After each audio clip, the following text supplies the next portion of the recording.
Hello guys! Sa video natin ngayon, sasakay tayo ng airplane mula Cebu Mactan International patungo sa Manila, kaya tara, samahan nyo ako sa aking travel adventure. Bago tayo mag-flight, lakad-lakad muna tayo dito sa Cebu Airport para makita ang paligid at kuha tayo ng ilang shots ng mga pasilidad at ganda ng airport. Nakakatuwa talaga dito kasi maaliwalas at organized ang airport, at marami ring shops at kainan na pwedeng pasyalan habang naghihintay ng flight.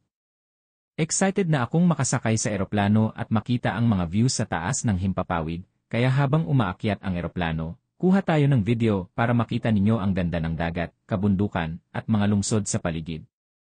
Talagang iba ang experience kapag nasa itaas ka na, parang maliit na lang ang mundo sa ilalim, at napakaganda ng sunset at ulap na dadaanan natin.